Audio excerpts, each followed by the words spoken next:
Hey, welcome back. It's a blustery February afternoon here in Wyoming. I'm at the Grey Reef section of the North Platte River, just downstream from the Alcova Reservoir Dam. And behind me is a bunch of Jurassic outcrops starting the Oxfordian Redwater Shale Member of the Sundance Formation.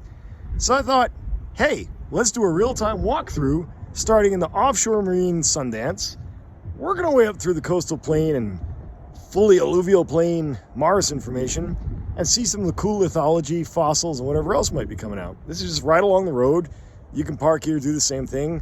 The fly shop is back that way. Camping is down that way. Let's go. That greenish and reddish material is the Redwater Shale Member of the Sundance Formation. It's Oxfordian, it's offshore, there's lots of marine trace fossils, a few belemnites maybe, and we're working our way up into the Windy Hill Member. This blocky sand with some ripples at the base of the beds you can see.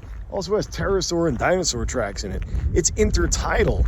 Between the two members is the J5 unconformity. Sea level was forced down. We went from offshore to tidal flat.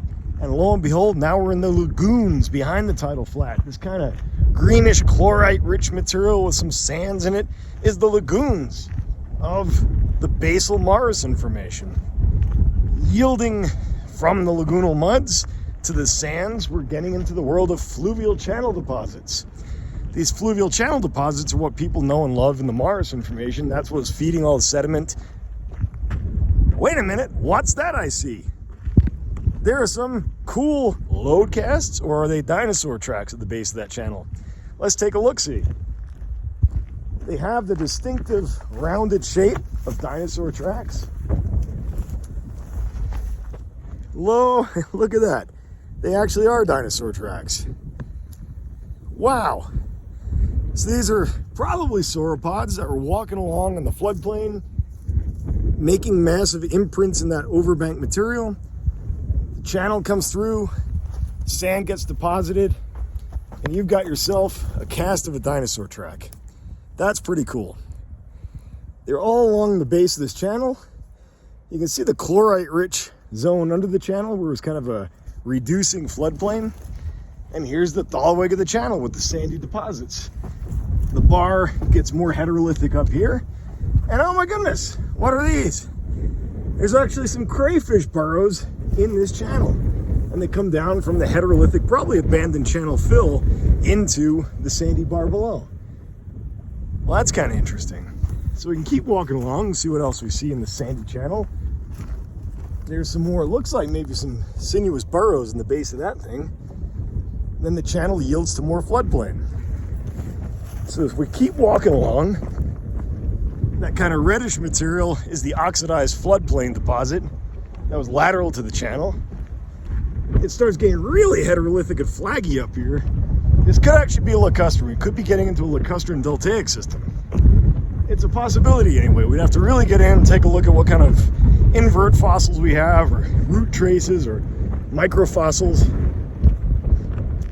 Haven't done that yet, so I don't know what it is.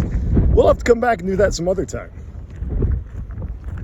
Oh boy, do you see what I see up there? Big coarse-grained blocks coming down the hillside.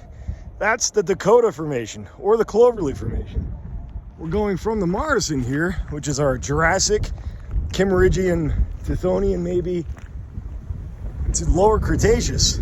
There's another unconformity up there, and I showed you that in a different video at a different reservoir at Glendo. Same idea though. There's a big tectonically driven unconformity between the continental Jurassic and the continental Cretaceous here in Wyoming. Looks like we're just about out of outcrop. We're gonna come up to the end of the road. There's not much left. Thanks for taking a walk with me along the Cretaceous and, more importantly, the Jurassic transect. We've gone from the offshore marine Redwater Shale to Sundance, through the Morrison, and there's the Cloverleaf. That's pretty cool. If you're really so inspired, you can even go fishing at the end of a trip like this. There's some great rainbow and brown trout in there.